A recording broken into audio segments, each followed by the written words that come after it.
समिति देखते हैं। समिति मनुष्य के विचारपूर्वक संगठन के रूप में परिभाषित है। इसके सदस्यता ऐच्छिक होती है, जिसके कुछ उद्देश्य होते हैं। इसमें औपचारिक संबंध पाया जाता है। व्यावसायिक संघ, शैक्षणिक संघ, क्लब आदि इसके उदाहरण हैं। अगर 2 नंबर में क्वेश्चन आता है तो यहाँ पर से सीधा हम लिखेंगे फैक्ट। समिति क्या है? यह क्या एक वैचारिक संगठन है जिसका अपना एक उद्देश्य होता है। यह व्यावसायिक भी हो सकता है, शैक्षणिक भी हो सकता है, या कोई क्लब भी हो सकता है। अब बड़ा क्वेश्चन आता है, वैसे स्थिति में इसको देखते हैं कि हम कैसा हमारा फ्रेमवर्क रहेगा। समिति मनुष्य का एक ऐसा समूह है जिसे किसी सामान्य उद्देश्य या किसी विशेष उद्देश्य को प्राप्त करने के लिए संगठित किया जाता है। मैकावर एवं पेज ने समिति को परिभाषित करते हुए कहा कि समिति एक समुदाय नहीं बल्कि समुदाय के अंतर्गत ही एक संगठन है। हम इसके पहले मतलब आगे और देखेंगे, मतलब शायद इसको पहले मतलब आ चुका है।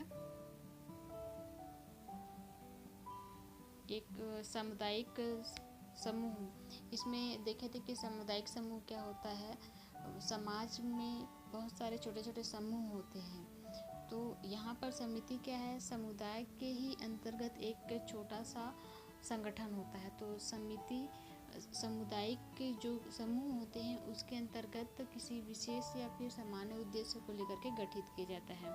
इसका उदाहरण हम देखें तो जैसे व्यापारिक समितियां होती हैं, व्यापार से जुड़े हुए, जैसे जनरली देखते हैं व्यापार संघ, तो जैसे कुछ होता है व्यापार से संबंधित कुछ भी होता है, चाहे वह नया कुछ नियम हो या किसी प्रकार का विरोध प्रदर्शन हो या किसी का समर्थन करना हो। तो जैसे व्यापार के क्षेत्र में बहुत सारे संगठन बने हुए हैं, तो व्यापारिक समितियां कहलाएंगे।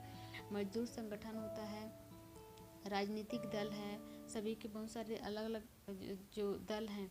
मतलब एक जैसे एक कोई पार्टी है तो पार्टी में भी छोटी छोटी समितियां बनी रहती हैं कुछ विशेष कार्य के लिए।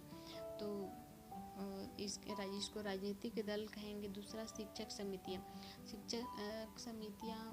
जैसे ये शिक्षक समितियां बहुत तरीके से हो सकते हैं। एक तो आपके जैसे हम पंचायती राज पढ़ेंगे तो पंचायती राज में नगरीय व्यवस्था या फिर जो पंचायती व्यवस्था है वहाँ पर भी शिक्षक समिति का अलग से शिक्षा के कार्यों को देख रेख करने के लिए शिक्षक समिति का गठन किया जाता है।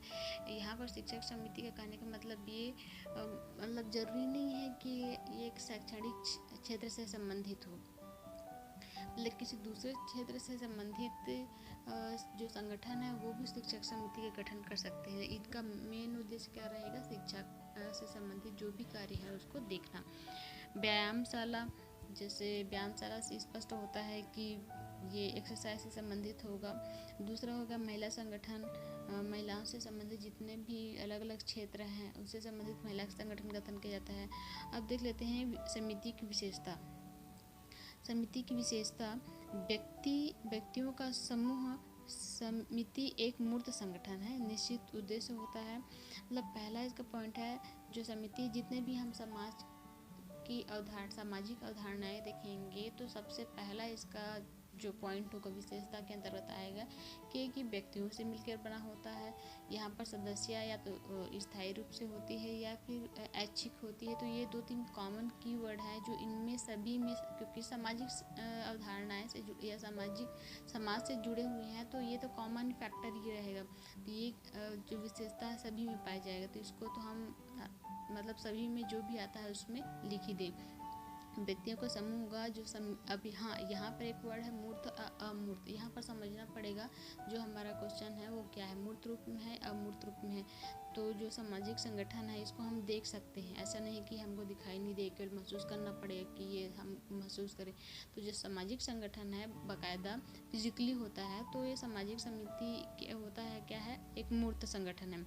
इनका एक निश्चित उद्देश्य होता है, होगा विचार पूर्वक स्थापना। समिति को जानबूझकर और काफ़ी सोच विचार के बाद बनाया जाता है। हम जो सामाजिक अवधारणा है उसमें देखिए कई ऐसे इसके अंतर्गत थे जो स्वतः ही उत्पन्न होते थे, जिसको अलग से नियोजित तरीके से बनाया नहीं जाता था। तो जैसे समुदाय है, समुदाय अलग से बसाया नहीं जाता है, वह प्राचीन काल से चला आता है। तो ये जो समितियां हैं उसको सोच समझ के किसी विशेष उद्देश्य के लिए बनाया जाता है। तो ये क्या है, एक प्लानिंग के द्वारा तैयार किया जाता है, मतलब विचारपूर्वक तैयार किया जाता है, एक नियोजित तरीके से तैयार किया जाता है, नियमों पर आधारित होता है। प्रत्येक समिति में कुछ नियम, उप नियम आदि होते हैं जिनके माध्यम से सदस्यों के आचरण को निर्देशित एवं नियमित किया जाता है।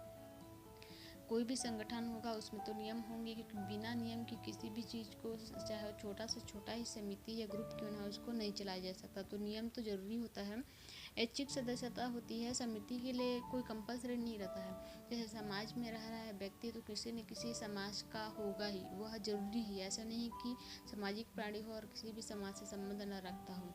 तो ये इसके लिए समिति के लिए जरूरी होता है कि वह ऐच्छिक है, वो चाहे तो उस समिति का सदस्य रह सकता है या फिर जरूरी नहीं कि उस सदस्यता ग्रहण करें। स्थायी प्रकृति का होता है, उद्देश्यों को पूरा होने के बाद उसे समाप्त कर दिया जाता है। जब तक इसका उद्देश्य रहता है तब तक के लिए यह स्थायी होता है, उसके बाद इसको समाप्त कर दिया जाता है। मतलब एक अवधि, कालावधि इसके लिए होती है। औपचारिक संबंध होता है, समिति के सदस्यों के बीच पाए जाने वाले संबंधों की प्रकृति औपचारिक होती है। इसमें घनिष्ठ संबंध स्थापित नहीं किए जाते। इसमें स्पष्ट हो रहा है समिति है, जाहिर सी बात है प्रोफेशनल रिलेशन ही होंगे। साध्य न होकर साधन, समिति उद्देश्य की पूर्ति का साधन मात्र होता है। मतलब एक कोई भी उद्देश्य है, जैसे मान लीजिए हम महिलाओं से संबंधित कोई समिति बना रहे हैं, उसका कार्य क्या है, महिलाओं में हो रहे विभिन्न प्रकार के जो शोषण है उसके प्रति आवाज़ उठाना है। तो उसका एक रहता है कि मतलब एक समयावधि के लिए रहेगा और वह एक साधन है। मतलब हम महिलाओं के उत्पीड़न से संबंधित आवाज़ उठा रहे हैं, तो वो उसका कार्य अगर मान ले देते हैं कि समाज में महिलाओं की स्थिति बहुत अच्छी हो गई और बहुत अच्छे से रह रहा है, किसी प्रकार की कोई परेशानी नहीं है, तो धीरे धीरे उस जो समिति बना था उसका अस्तित्व उतना महत्वपूर्ण नहीं रह जाएगा, तो उसको समाप्त कर दिया जाएगा। तो जरूरी नहीं है केवल एग्जाम्पल के लिए है, तो इसमें कोई भी एग्जाम्पल ले सकते हैं। जैसे इसमें कोई भी समिति बन रहा है तो उसका एक विशेष उद्देश्य होता है, जब उसका उद्देश्य जब पूर्ण हो जाता है तो समिति समाप्त हो जाती है। ये एक तरीके से साधन है। तो ये हो गया इसका एग्जाम्पल। उसके बाद नेक्स्ट है संस्था। जैसे हम समिति को देखें उसी तरीके से संस्था होती है। संस्था उद्देश्यों को प्राप्त करने हेतु नियमों एवं कार्य प्रणाली की एक व्यवस्था है। उदाहरण धर्म, शिक्षा प्रणाली, विवाह, उत्तराधिकार के नियम आदि। हम समितियों के सदस्य होते हैं, संस्थाओं के नहीं।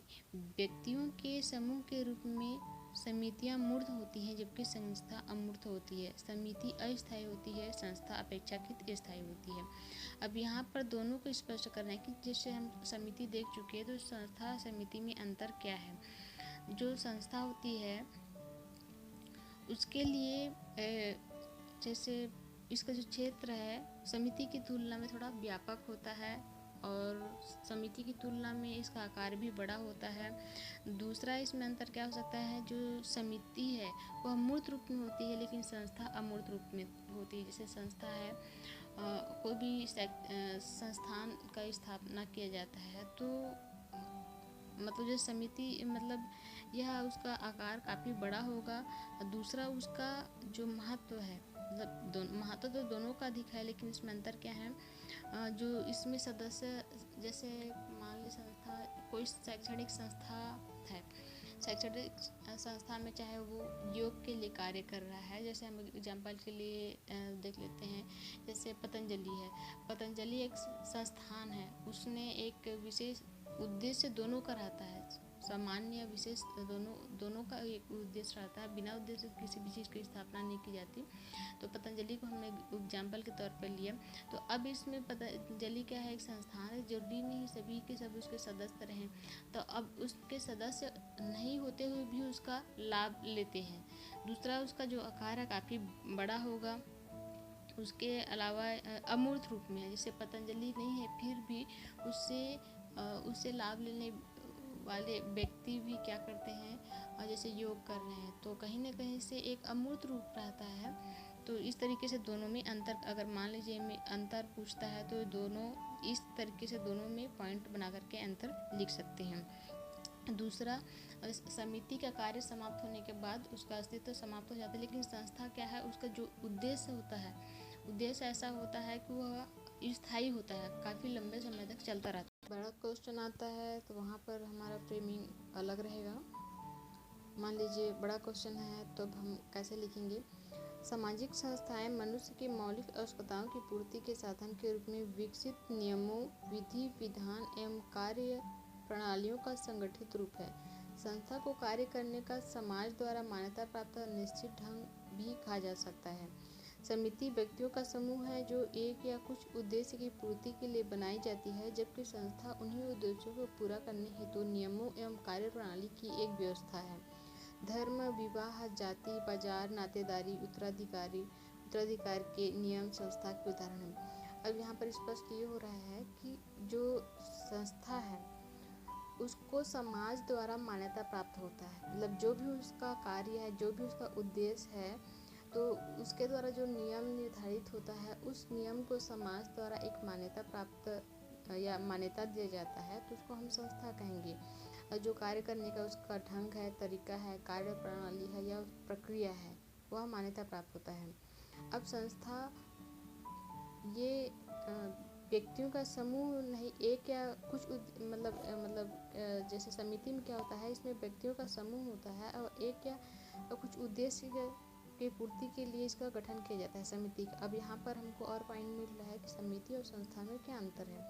जबकि संस्था क्या है, इसका उद्देश्य पूरा करने के लिए नियम और कार्य प्रणाली का एक व्यवस्था है। तो अब मतलब इसमें स्पष्ट हो रहा है कि संस्था और समिति में अंतर क्या है। सिंपल सा बात है, संस्था और समिति में अंतर ये है कि दोनों का एक अपना उद्देश्य है, किंतु उद्देश्य पूरा करने के लिए जो नियम है, कार्य प्रणाली है, उसमें संस्था को समाज द्वारा मान्यता दी जाती है। जैसे संस्था जैसे धर्म है, धर्म अलग अलग धार्मिक संस्थान है और सभी धार्मिक संस्थान का अपना एक महत्व है। विवाह है, जाति है, बाजार है, नातेदारी है, उत्तराधिकार के नियम संस्था के उदाहरण। जैसे मतलब यहाँ पर और क्लियर हो जा रहा है कि जैसे विवाह है, विवाह भी एक संस्था है। विवाह संस्था कैसा है, जैसे साथ में रहना है तो उसके लिए समाज क्या करता है कि आप साथ में रहो, लेकिन उसके लिए समाज द्वारा जो नियम कानून तैयार किए गए हैं, जिसके लिए आपको क्या करना पड़ेगा, विवाह संस्था में जाना पड़ेगा और आपको विवाह कर आगे अपना जीवन यापन के लिए आप साथ रह सकते हैं। तो यह भी एक तरह की संस्था है। जाति, बाजार, उसी तरीके से इनका भी एक अपना मान्यता है। संस्था की आवश्यकता, इसके अंतर्गत क्या है, एक विचार होता है, विशिष्ट उद्देश्य होता है, संरचना होता है, अभिमति, स्थायित्व और प्रतीक। सभी संस्था के लिए, जैसे हम एग्जाम्पल लिए पतंजलि का, एक उद्देश्य, एक विचार या उसको कह सकते हैं एक विचारधारा होती है। सभी संस्थाओं की, जो भी संस्थाएं अलग अलग प्रकार की हो सकती हैं, तो सबकी अपनी अपनी एक विचारधारा होती है। जैसे कोई हिंदू संप्रदाय से संबंधित है, कोई जैन से संबंधित है, कोई बौद्ध से संबंधित है, तो सबका अपना अपना विचारधारा होता है। और उद्देश्य तो रहेगा ही, दूसरा संरचना भी होती है और स्वीकृति, मतलब जिसको पहले देख चुकी है कि समाज द्वारा उसको स्वीकृति प्राप्त होता है। स्थायित्व होता है और प्रतीक होता है, मतलब सभी संस्था का एक प्रतीक चिन्ह होता है जिसको हम लोग कह सकते हैं। तो एक प्रतीकात्मक स्वरूप होता है संस्था का। संस्था की विशेषता देखते हैं। संपूर्ण सांस्कृतिक व्यवस्था में संस्था का एक इकाई है। संस्था का एक इकाई है। अधिक स्थायित्व होता है, मतलब जितने भी संस्कृति, जैसे हम समाज में संस्कृति की बात करते हैं तो संस्कृति का धरोहर के रूप में एक लंबे समय अंतराल के बाद क्या होता है, परिवर्तन होते जाता है। तो जो संस्थाएं क्या करती हैं, इसको इस जो संस्कृति है या धर्म है उसको, उसके मूल रूप को बचा के रखते हैं। उनका कई संस्थाएं ऐसे हैं जिनका एक उद्देश्य भी रहता है। तो एक तरीके से एक इकाई होता है संस्था। अधिक स्थायित्व होता है समिति की तुलना में, इसका जो स्थायित्व अधिक होता है। संस्था का विकास एक लंबी अवधि के बाद होती है। एक या अधिक सुस्पष्ट उद्देश्य होते हैं। ये उद्देश्य प्रमुख मानवीय आवश्यकताओं से संबंधित होते हैं। सांस्कृतिक उपकरण, प्रत्येक संस्था से संबंधित कुछ भौतिक एवं अभौतिक उपकरण होते हैं। यहाँ पर उपकरण का तात्पर्य है कि जो नियम कानून है उसे है, मतलब क्योंकि सांस्कृतिक उपकरण इसको कैसे कहेंगे, मतलब अलग अलग संस्थाएं हैं तो सबका एक अपना प्रक्रिया होता है, मतलब उसमें सम्मिलित जो जितने भी व्यक्ति हैं तो उनके मतलब संचालन के लिए एक नियमावली होती है जिसको हम उपकरण कह सकते हैं। भौतिक और अभौतिक का तात्पर्य है, भौतिक मतलब जो क्रियाकलाप शारीरिक क्रियाकलाप से संबंधित है उसको भौतिक कहेंगे, और अभौतिक का तात्पर्य है जैसे कुछ मनोभाव हैं कि उनका चरित्र है, उनका विचार है, मतलब जैसे कई संस्थाएं ऐसे हैं जहाँ पे उनके लिए आवश्यक होता है कि ब्रह्मचर्य का पालन करें, अहिंसा ना करें, मदिरापान ना करें, धनार्जन ना करें। तो इस तरीके से कुछ हैं तो जो उनको मनोभाव रूप से पूरा करना पड़ता है। तो इस तरीके से भौतिक और अभौतिक उपकरण है। प्रतीक भौतिक अथवा भौतिक दोनों ही हो सकता है। परंपरा प्रत्येक संस्था की कुछ लिखित या अलिखित परंपराएं होती है जिनके द्वारा व्यक्तियों के व्यवहार पर नियंत्रण रखा जाता है। परंपराएं का मतलब जैसे हम देखते हैं कि जो पुराने परंपराएं जो चलती आ रही हैं, कई का लिखित रूप से मिलता है और कई मौखिक रूप से चलते आता है। तो ये परंपरा से संबंधित मतलब उसके इसको जिसको हम क्या कर सकते हैं, जैसे सॉफ्ट कॉपी या हार्ड कॉपी जैसे हर चीज़ का रहता है उसी तरीके से संस्था के कार्य एवं महत्व। अब उसके संस्था के क्या कार्य हो सकते हैं, मानवीय आवश्यकताओं की पूर्ति करना, व्यक्तियों के कार्य को सरल बनाती है, व्यवहार में अनुरूपता लाती है, व्यवहार पर नियंत्रण रखता है, संस्कृति का भाग है। इसको पहले देख चुकी हैं कि समय के साथ जो संस्कृति है और अवधारणाएं हैं वो परिवर्तित होती जाती हैं, तो संस्था क्या करती हैं उसके मूल रूप को संजो कर रखती हैं। तो ये कार्य भी है। परिस्थिति तथा भूमिका का निर्धारण करता है, सामाजिक परिवर्तन में सहायक होता है। परिस्थिति किसको कहते हैं, जो अपने कार्य के द्वारा, अपने मेहनत के द्वारा एक समाज में अपना एक स्थान प्राप्त करता है, उसको हम परिस्थिति कहते हैं। तो उसके लिए एक भूमिका देता है, उसका भूमिका का निर्धारण करता है। मतलब यहाँ पर परिस्थिति किसके लिए है, जो संस्था के अंतर्गत व्यक्ति है उसके लिए भूमिका का निर्धारण करता है। अब व्यवहार का भी नियंत्रित करता है, क्योंकि इसको पहले देख चुके हैं कि ये भौतिक और अभौतिक दोनों रूप से व्यक्ति को क्या करता है, उसके लिए एक उपकरण देता है। मतलब अपने आप को संयम रखना है शारीरिक रूप से और मानसिक रूप से। तो व्यक्ति को व्यवहार को नियंत्रित करता है और व्यवहारों को में अनुरूपता लाता है। दूसरा व्यक्ति का जो कार्य है, क्योंकि उसको इस तरह से मतलब सिखाया जाता है कि वो अनुकूल परिस्थितियों हो या प्रतिकूल परिस्थिति जैसी भी परिस्थितियों हैं अपने कार्य को आसानी से कर लेता है। तो इस तरीके से संस्था और समिति है। तो इसके अंतर्गत क्वेश्चन कैसे बन सकते हैं उसको देख लेते हैं। क्वेश्चन इसमें जैसे पहला क्वेश्चन है 125 शब्द में लिखना है, संस्था समिति से किस प्रकार से भिन्न है, विवेचना कीजिए। अब यहाँ पर एक वीडियो में हम देखेंगे कि जैसे यहाँ पर क्वेश्चन में कई बार हम समझ नहीं पाते हैं, विवेचना कीजिए, टिप्पणी कीजिए या उसकी विशेषता बताइए। तो हम सभी चीज़ में एक ही चीज़ को सीधा डालते जाते हैं, तो जबकि इनका मतलब अलग अलग होता है।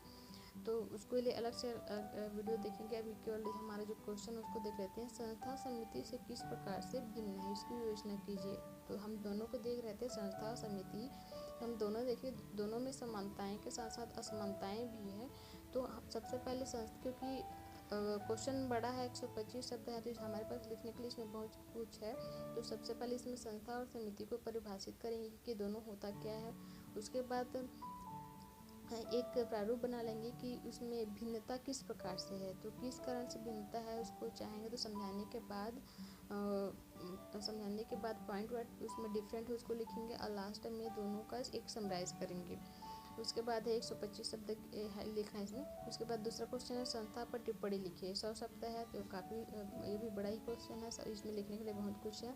इसमें संस्था के बारे में हम जितना चाहें हम लिख सकते हैं। संस्था क्या है इसको बताएंगे, उसके बाद उसके अंतर्गत जो भी तत्व है उसको लिखेंगे और इसके अंतर्गत कौन कौन से उदाहरण आ सकते हैं या संस्था के अंतर्गत क्या क्या आते हैं इसको भी लिखेंगे और उसकी विशेषताएँ लिखेंगे। पूरा इसमें लिखना है। समिति की यहाँ पर सीधा है 60 शब्द में है समिति की विशेषता। तो अब यहाँ पर विशेषता पूछा है तो हमको यहाँ पर परिभाषा बताने की ज़रूरत नहीं है कि समिति क्या है, ये सब बताने की सीधा हम विशेषता पाएंगे। 60 शब्द में है तो पॉइंट वाइज चाहे तो पैराग्राफ में भी लिख सकते हैं, दो छोटा छोटा पैराग्राफ बना सकते हैं, या फिर चाहे तो पॉइंट में लिख सकते हैं। तो ये इस तरीके से आज ये दोनों टॉपिक कंप्लीट हो गया। आज के लिए बस इतना ही। Thank you.